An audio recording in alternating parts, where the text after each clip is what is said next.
The lecture hall smelled like metal and something Daniel could not quite identify. He sat in the back row, watching other students file in with their colorful skin and strange body shapes. Some had 4 arms. Others had scales that shimmered under the lights. A few glowed faintly in the dim corners of the room. Daniel Reed was human, just human. No special abilities, no impressive size, no natural armor or weapons. He carried a worn backpack and wore the standard academy uniform that fit him poorly. The other students gave him looks, some curious, most dismissive. A massive creature with gray skin and tusks pushed past him without apology. Another student, thin and covered in crystal-like formations, deliberately moved seats when Daniel tried to sit nearby. Professor Drouth entered the room. The Rakan instructor stood nearly 8 feet tall with thick muscles and battle scars across his face. He activated the holographic display at the front of the room. "Today we discuss dangerous fauna," Drouth announced. His voice rumbled like distant thunder.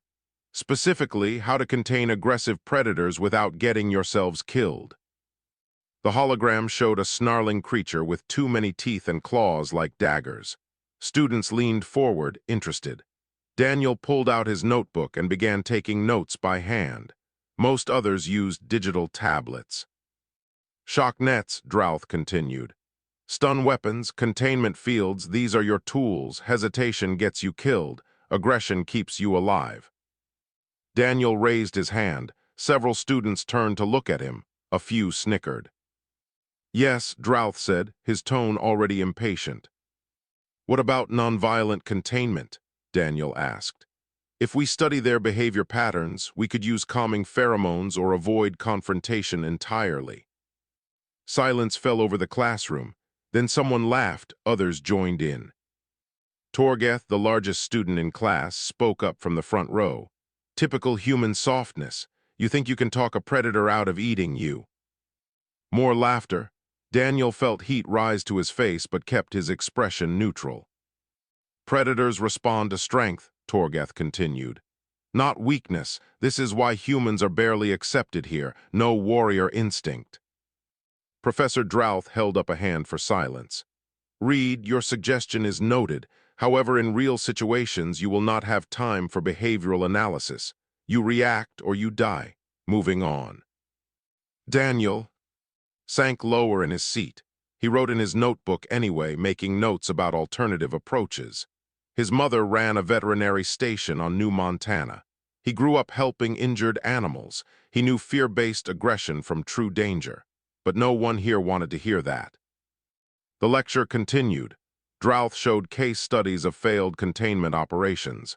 Each one ended with casualties. Each one reinforced the same message: be aggressive, be strong, or be dead. After class, Daniel gathered his materials slowly. Other students left in groups, talking and laughing together.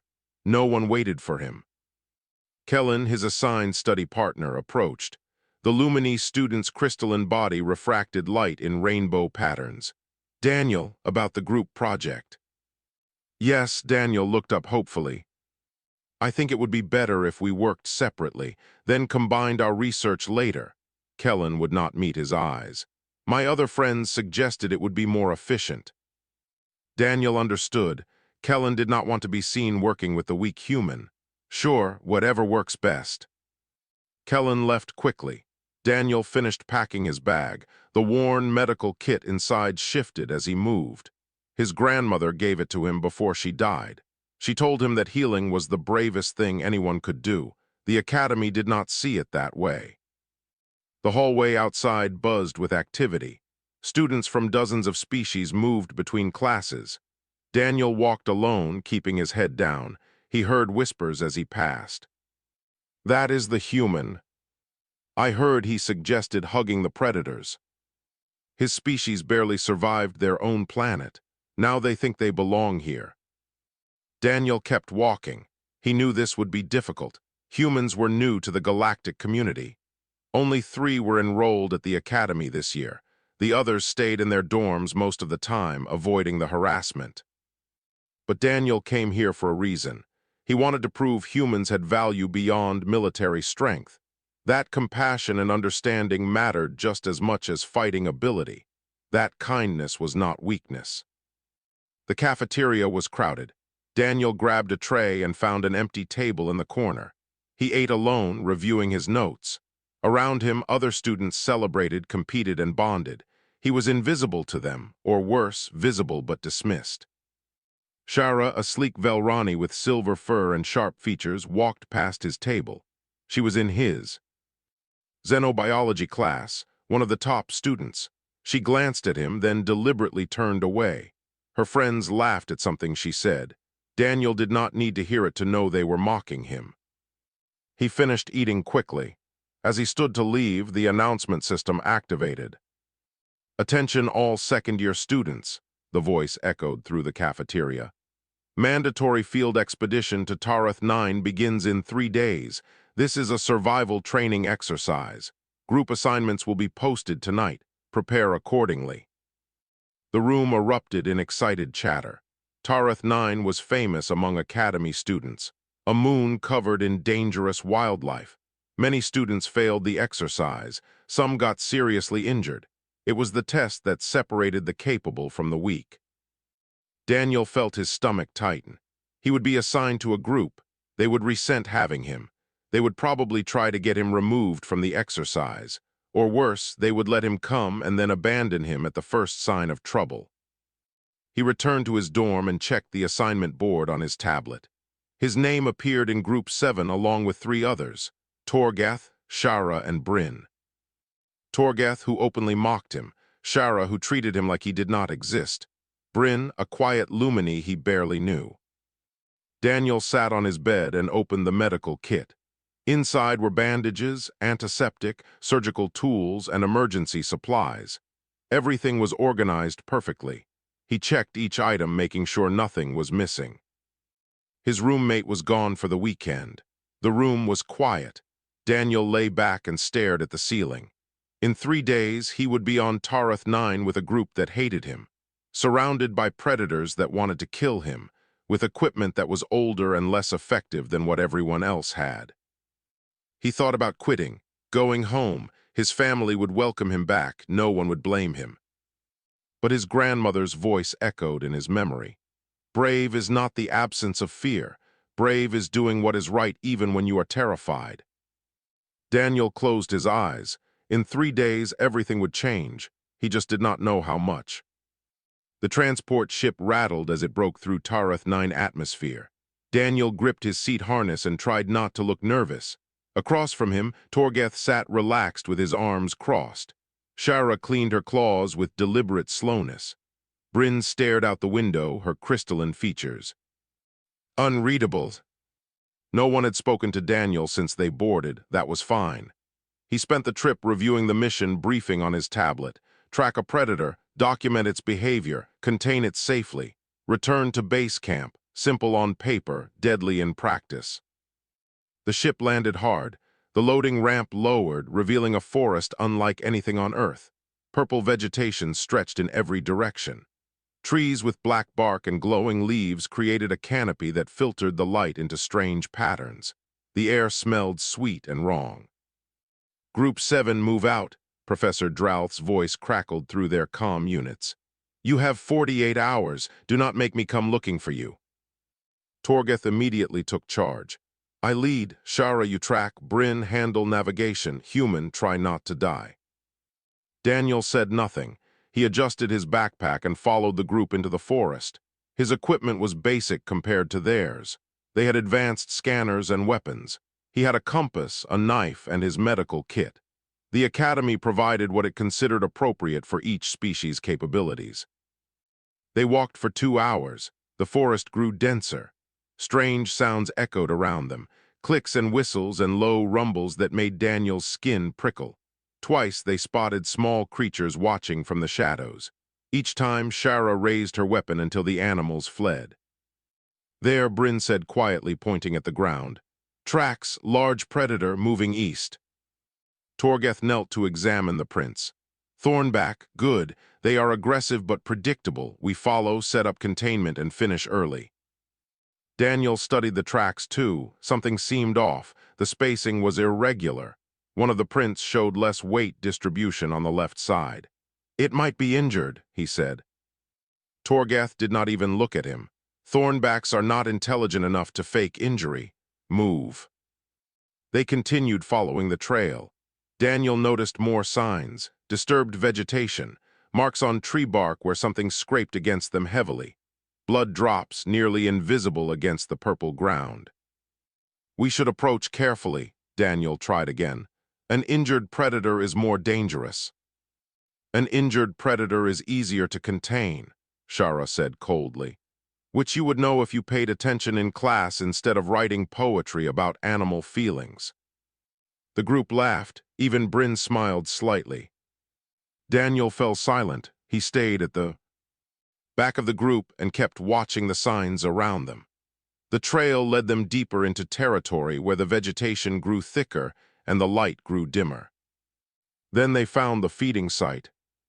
Bones scattered across a clearing. Some were massive, from creatures Daniel could not identify. Others looked fresh. The smell hit them immediately: death and decay. "Thornback territory," Torgath said with satisfaction. "Set up the containment perimeter here. When it returns to feed, we capture it." "Bad idea," Daniel said before he could stop himself. "This is its home. It will defend aggressively. We should observe from a distance first." Torgath turned on him. "I have heard enough from you, human. You are here because Academy rules require full group participation. You contribute nothing. You know nothing. Stay quiet or go back to base." Daniel's jaw tightened, but he nodded. Torgath began issuing orders. Shara unpacked shock nets. Bryn activated portable force field generators. They set up an ambush around the feeding site. Daniel moved to the edge of the clearing. Something felt wrong. The forest was too quiet now. The usual background noise of small creatures had stopped completely. Then he saw it. Movement in the shadows. Not the thornback they were hunting, something smaller, faster. It circled the clearing, watching them. "Torgath," Daniel said urgently, "we are being watched." "Of course we are," Torgath replied without looking. "Predators observe prey before attacking. That is why we set the trap." "No, I mean something else. Something is behind us." "Human paranoia," Shara muttered. The attack came from 3 directions at once. The thornback erupted from the undergrowth, but it was massive, far larger than the database indicated. Armor plating covered its body, quills extended from its back like spears, and it was clearly enraged. Torgath shouted orders. Shara activated the shock nets. They deployed too slowly. The thornback smashed through the nets like they were nothing. One of its quills launched toward Bryn. She threw herself sideways, but the quill grazed her shoulder. She cried out in pain. "Retreat," Torgath yelled. The group scattered. Daniel ran toward Bryn while the others fled in different directions. He reached her as she struggled to stand. The quill had torn through her protective suit. Crystal fragments from her injured shoulder flickered and dimmed. "Can you walk?" Daniel asked. "I think so." Her voice was tight with pain. Daniel helped her to her feet. The thornback roared behind them, destroying their equipment. They ran together into the forest, taking a path that led away from the feeding site. Behind them, the sounds of destruction continued, then stopped. The sudden silence was worse. They ran until Bryn collapsed. Daniel caught her and looked around. Dense forest surrounded them. No sign of Torgath or Shara, no sound of pursuit. He activated his comm unit. Static. The electromagnetic interference from the native plants blocked their signal. "We are lost," Bryn said weakly. Daniel scanned their surroundings. To the left, he spotted a dark opening in a rock formation. "Cave. We can rest there and treat your wound." They moved carefully toward the cave entrance. Daniel helped Bryn inside. He activated a small light from his pack. The cave was larger than it appeared from outside, extending back into darkness. Then they heard it, a low whimper from deeper in the cave. They were not alone. Bryn gripped Daniel's arm. "We should leave now." Daniel raised his light. In the beam, 2 eyes reflected back at them, green and bright. A shape moved in the shadows, smaller than the Thornback but still dangerous. A creature covered in fur that looked almost crystalline. It limped forward slightly. One paw was wrapped in thorny vines, blood seeping through. The creature whimpered again, then growled, not aggressive, defensive, afraid. "It is hurt," Daniel whispered. "So are we," Bryn hissed. "Daniel, we need to go." But Daniel was already moving forward, slowly reaching for his medical kit. "What are you doing?" Bryn demanded. "Something stupid," Daniel admitted. "Or something right, I'm not sure which yet." The creature watched Daniel with intelligent eyes. It was roughly the size of a large wolf but built differently. 6 legs instead of 4. Fur that caught the light like glass fibers, a long tail that twitched nervously, and that injured paw swollen and bleeding. "Daniel, this is insane," Bryn whispered from behind him. "That is a silvern. They hunt in packs. Where there is one, there are others." "This one is alone," Daniel said quietly. He kept his eyes on the silvern. "And hurt. It needs help." "We need help. I am injured. We are lost. We do not have time for this." Daniel understood her fear. He felt it too. His heart pounded so hard he could hear it in his ears. But he also saw the pain in the creature's eyes, the way it held its paw off the ground, the slight trembling in its body. He slowly removed his helmet. The action made him vulnerable. The silvern could kill him easily now, but he needed the creature to see his face, to understand he was not a threat. "Hey there," Daniel said softly. "I know you are scared. I am scared too, but I want to help. Will you let me?" The silvern growled low, not aggressive, uncertain. Daniel opened his medical kit carefully. He held up a roll of bandages where the creature could see. "This is for wounds. It will help the pain stop. I promise I will not hurt you more than necessary." Behind him, Bryn made a sound of disbelief. "You are talking to it like it understands you." "Pain is a universal language," Daniel replied. "So is kindness." He took one step forward. The silvern tensed but did not retreat. Another step. The creature's ears flattened against its head. Another step. Daniel was now within striking distance. One snap of those jaws and his throat would be gone. He knelt down slowly, keeping his movements gentle and predictable. "I am going to look at your paw now," he said. "You can bite me if you need to, but please try not to." He reached out with one hand. The silvern flinched but held still. Daniel's fingers hovered inches from the injured paw. The thorny vines were embedded deep in the flesh. Local plant with barbed thorns designed to catch and hold. The creature must have stepped into a patch of them. "This is going to hurt," Daniel said honestly. "But after it will feel better. I need you to trust me." He looked into the silvern's eyes. For a moment they stared at each other. Human and alien predator, both afraid, both alone. Then the silvern lowered its head slightly. Not submission, permission. Daniel began working. He pulled specialized tweezers from his kit. One by one he removed the thorns. Each time he pulled one free, the silvern whimpered, but it did not pull away. It did not snap at him. "You are doing great," Daniel murmured.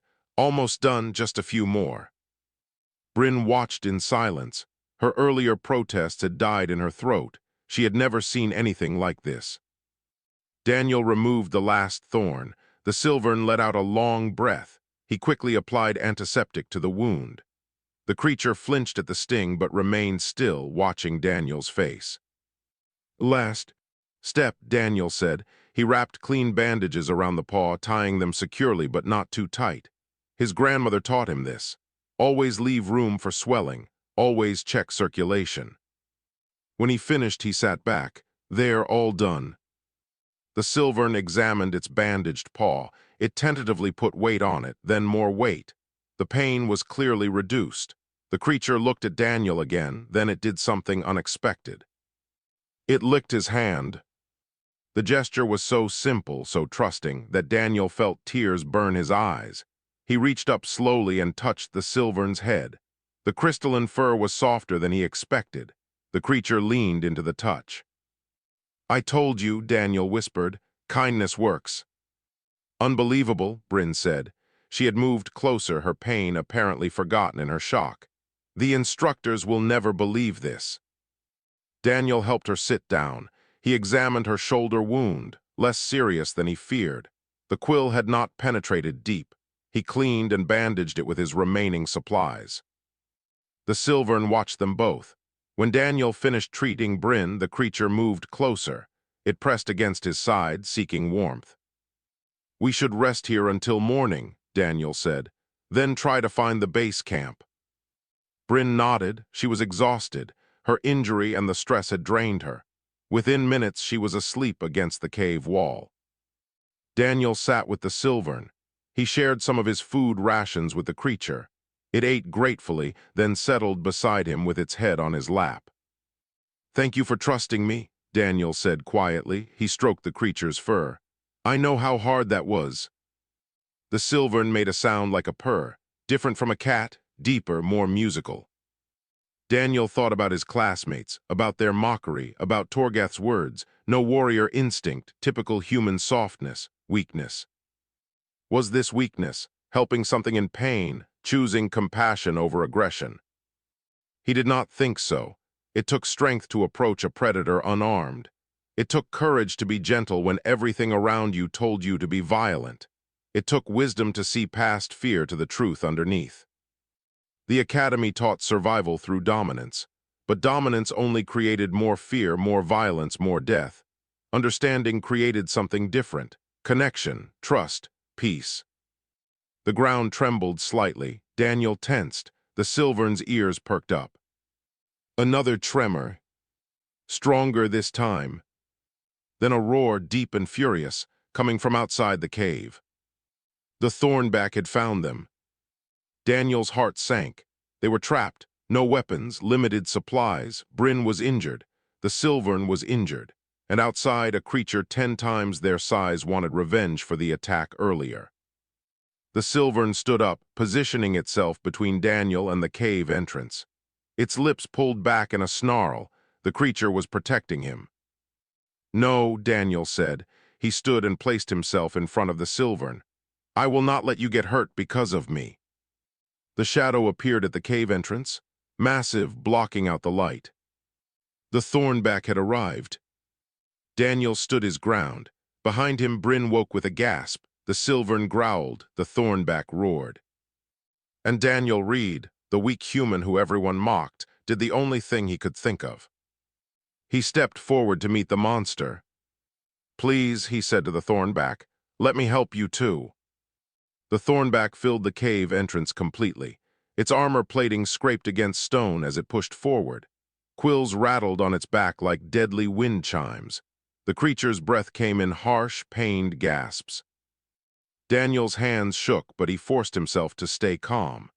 Behind him, Bryn was whispering desperate prayers in her native language. The silvern pressed against Daniel's leg, growling protectively. Then Daniel saw it. The Thornback's left rear leg was dragging slightly. Cables from the shock net were still embedded in the flesh, twisted and tangled. The skin around them was inflamed and infected. Every movement caused the creature pain. "You are hurt," Daniel said. His voice came out steadier than he felt. "That is why you are so angry. The net is still in you." The Thornback roared. Spittle flew from its jaws. It could kill Daniel in seconds. One swipe of those claws, one bite with those teeth. Over. But it had not attacked yet, just roared and postured. Daniel slowly raised his hands, showing they were empty. "I know you want to hurt us. We hurt you first, but I can help. I can make the pain stop." "Daniel, what are you doing?" Bryn's voice was high with panic. "Something Professor Drouth never taught us," Daniel replied. "Empathy." He took one step toward the Thornback. The creature snapped its jaws in warning. Daniel froze but did not retreat. "I helped your friend here," Daniel gestured to the silvern. "See the bandage. I removed thorns, cleaned the wound. The pain is less now. I can do the same for you." The Thornback looked at the silvern. The smaller creature had stopped growling. It sat calmly beside Daniel, its bandaged paw visible. The Thornback's eyes moved between them, trying to understand this strange situation. Another step. Daniel kept talking in that same calm, soothing voice his mother used with frightened animals. The cables are infected. They need to come out. It will hurt when I remove them, but then the healing can start. Please, let me try." He opened his medical kit slowly, showed the Thornback his tools. The creature watched every movement but did not attack. "This is insane," Bryn whispered. "Thornbacks do not negotiate. They do not understand compassion." "Everything understands pain," Daniel said, "and everything understands relief from pain." He took another step, then another. He was now close enough to touch the Thornback, close enough to die instantly if the creature chose violence. Instead, the Thornback shifted its weight, exposing its injured leg more clearly. An invitation, or maybe a test. Daniel knelt beside the massive predator.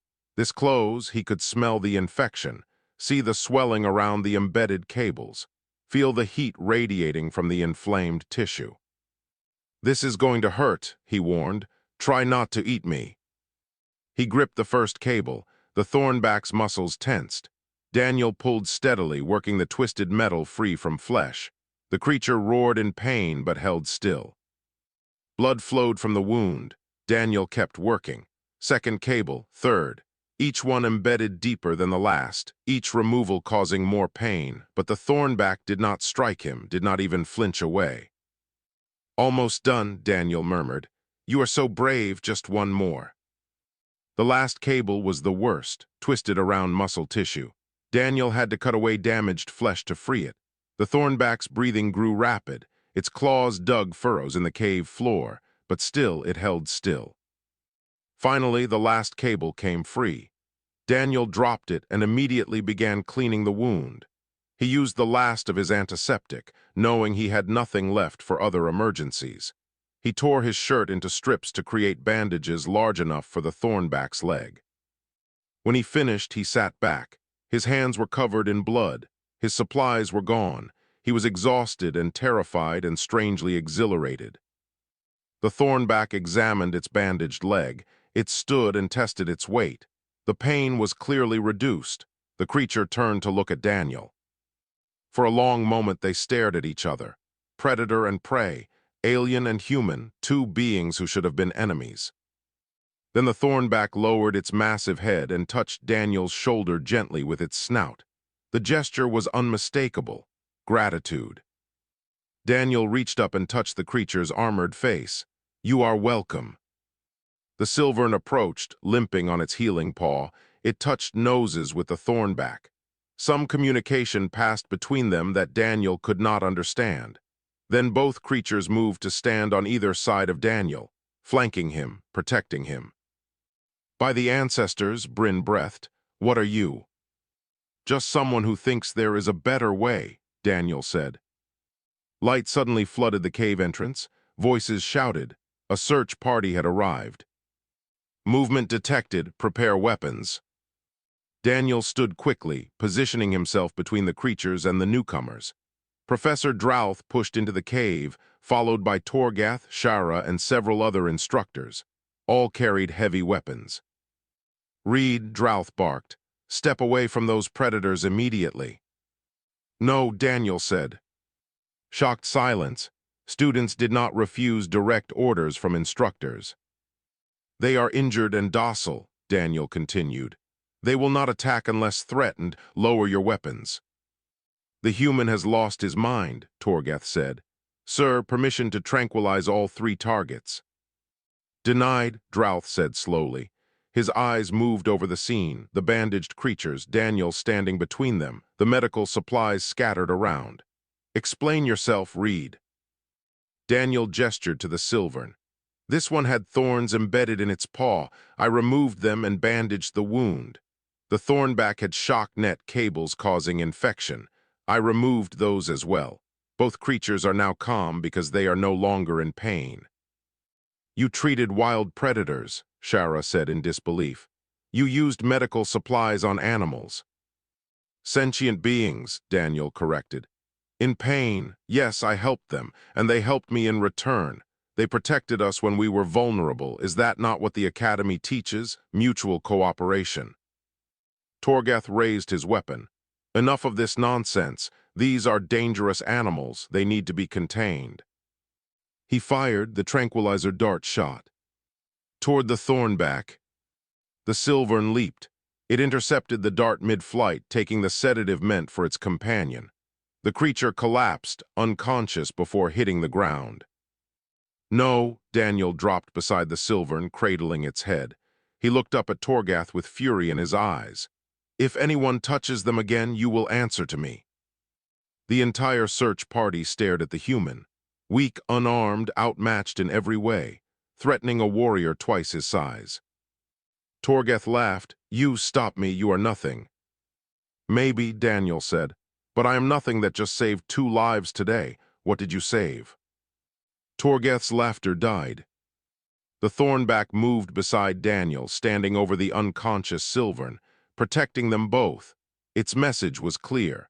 To hurt Daniel, they would have to go through this apex predator first. Professor Drouth held up his hand. Everyone lower your weapons. We return to base camp immediately. And Reed, you and I are going to have a very long conversation. The medical bay hummed with quiet machinery. Daniel sat beside a large recovery tank where the silvern floated in healing fluid. The creature's eyes were closed, but its vital signs showed steady improvement. Through the window, he could see the Thornback in a special outdoor enclosure. Both creatures were healing well. Daniel was not sure if he would be allowed to stay at the academy long enough to see them fully recover. The formal hearing was scheduled in 1 hour. Charges: protocol violations, endangering team members, unauthorized treatment of dangerous wildlife, possible punishment, expulsion. They are doing better, a voice said behind him. Daniel turned. Bryn stood in the doorway. Her shoulder was fully healed. Lumini regenerated quickly. Yes, Daniel said, they are strong. Bryn sat beside him. I testified already, told them everything that happened, what you did. Thank you. I am not sure it helped. Chancellor Vorath seems determined to make an example of you. She paused. Torgath has been telling everyone you lost your mind, that you put the entire expedition at risk. Maybe I did, Daniel admitted. Maybe I should have just left them in pain, come back and reported it, let the professionals handle it. Do you believe that? Daniel looked at the silvern. No, I would do it again. That is what I told them, that you knew the risks and chose compassion anyway. Bryn stood. Good luck. Daniel, for what it is worth, I think you were brave. She left. Daniel remained a few minutes longer, then headed to the hearing chamber. The room was smaller than he expected. 3 administrators sat at a raised platform. Chancellor Vorath in the center, his scarred, hrackened face showing no emotion. To his left, Adjunct Lyrian, a lumini with features like cut diamonds. To his right, Dean Orthan, a silver-furred Velrani with calculating eyes. Students filled the gallery. Torgath sat in the front with Shara beside him. Others Daniel recognized from classes. Most looked curious, some looked hostile, a few looked sympathetic. Daniel Reed, Vorath's voice boomed. You stand accused of serious violations. How do you plead? I do not deny what I did, Daniel said. If that is the same as guilty, then guilty. Murmurs rippled through the gallery.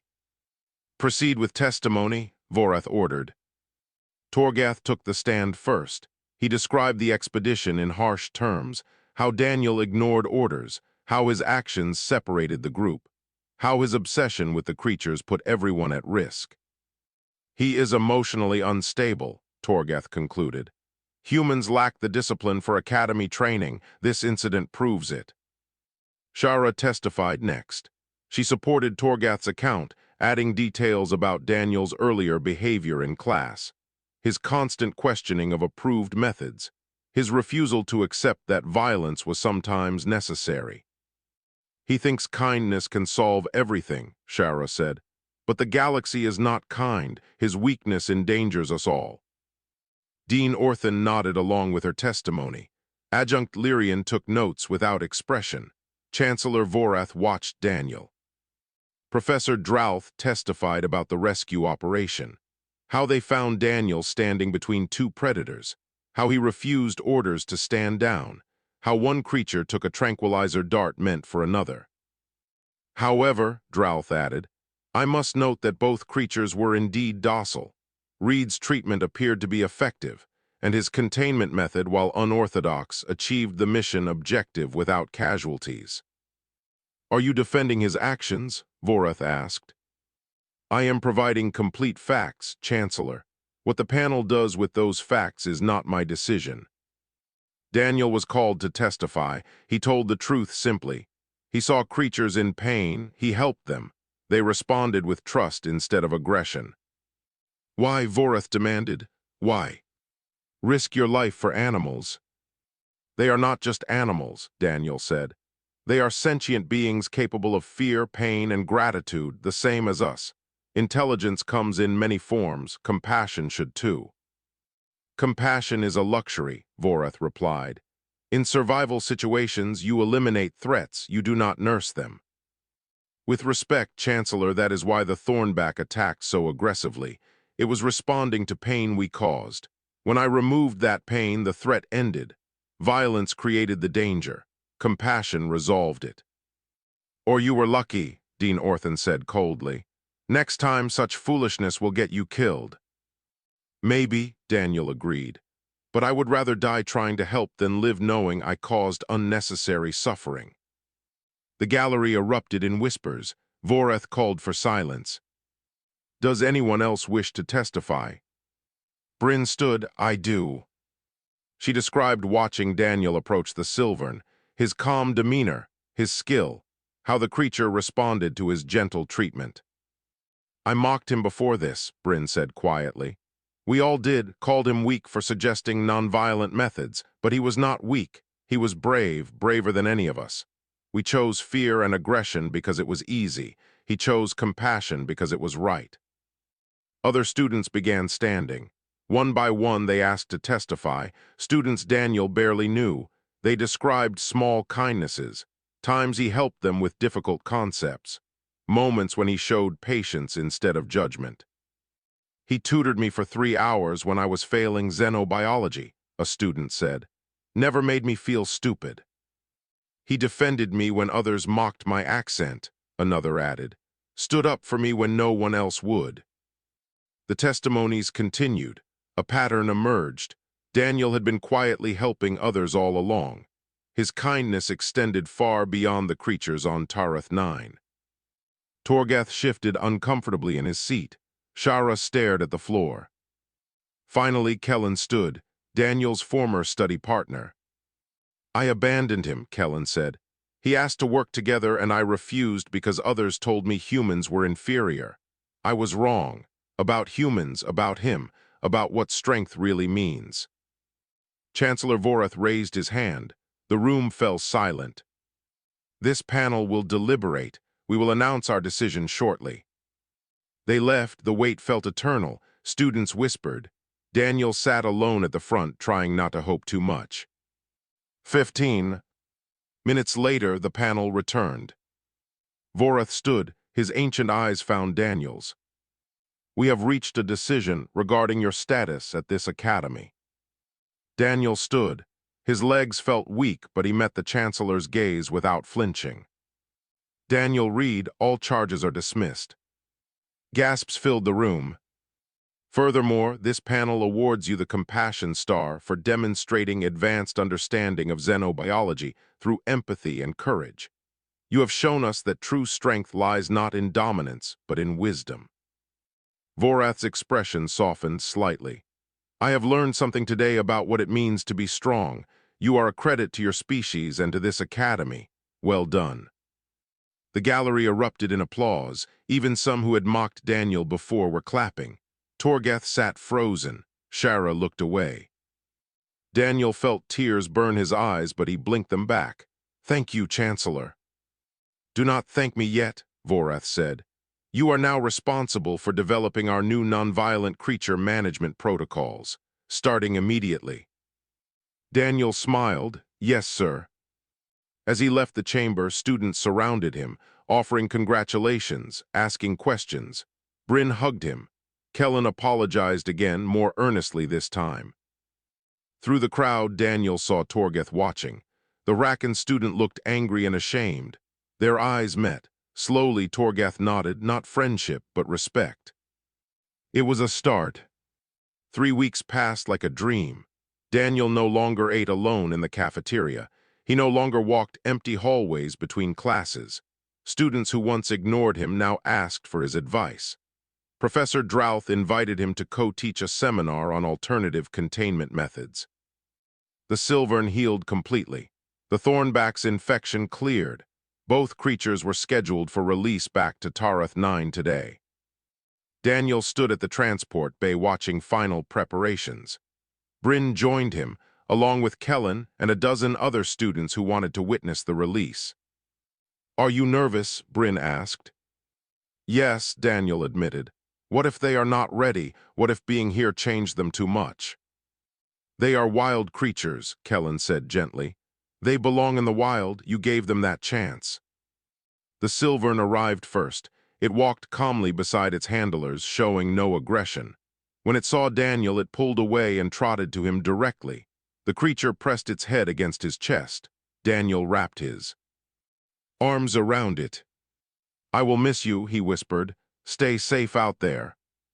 The silvern made that musical purring sound. It licked his face once, then turned toward the transport ship. The Thornback came next. The massive predator moved carefully, still favoring its healed legs slightly. When it reached Daniel, it lowered its head for him to touch. Daniel stroked the armored face. "Thank you for trusting me," he said, "for showing everyone that kindness matters."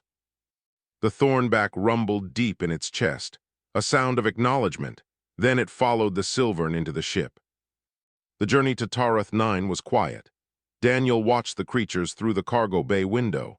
They rested side by side, calm and peaceful. Two apex predators who should have been enemies, connected by shared experience of human compassion. The ship landed in the same region where the expedition began. The loading ramp lowered. Violet forest stretched endlessly. Daniel walked the creatures to the forest edge. Other students hung back, giving him this moment. He knelt before the silvern one last time, carefully removed the bandage that had long since served its purpose. The paw was fully healed, no scars, no pain. "You are free," Daniel said. "Go live your life." The silvern hesitated. It looked at Daniel, then at the forest, then back at Daniel, torn between wild instinct and newfound bond. "I will be okay," Daniel promised, "and so will you." The silvern howled. The sound echoed through the trees, beautiful and mournful. Then it turned and ran into the forest. It paused once at the tree line, looked back, and vanished into shadows. The Thornback watched the silvern go. Then it turned to Daniel. The massive creature lowered its head until its face was level with the humans. They stayed like that for a long moment, breathing the same air, connected across species by something neither could name but both understood. Then the Thornback rose and walked into the forest. Its footsteps faded. The forest swallowed it whole. Daniel stood there long after both creatures disappeared. Bryn touched his shoulder. "That was beautiful," she said. "It was goodbye," Daniel replied. "I hate goodbyes." They returned to the ship. As they lifted off, Daniel watched the forest below. Somewhere down there, two healed creatures were resuming their lives, changed by their encounter with a strange, soft human who chose bandages over weapons. Back at the academy, life continued, but differently. Torgath approached Daniel in the corridor one evening. The Rakan student looked uncomfortable. "Read a moment." Daniel stopped. They had not spoken since the hearing. "I was wrong about you," Torgath said. "About humans, I apologize for my cruelty." "Apology accepted." "I wonder," Torgath hesitated, "would you be willing to tutor me in your methods? I think I have much to learn." Daniel smiled. "Of course, we can start tomorrow." More students followed Torgath's example. Word spread beyond the academy. Daniel received messages from other institutions, requests for lectures, offers to study under him after graduation. News services ran stories about the human who talked to predators. Professor Drouth called him to his office one afternoon. "You have done something remarkable," the old Rakan said. Changed minds, changed protocols, changed the way we think about interspecies relations. I just helped some animals, Daniel said modestly. You did far more than that. You proved that evolution of empathy is as powerful as evolution of claws. Drouth pulled up a file on his display. I am offering you a research position after graduation, if you want it. Daniel stared. You want me to work here officially? I want you to continue what you started, teaching compassion, developing better methods, showing others that there is another way.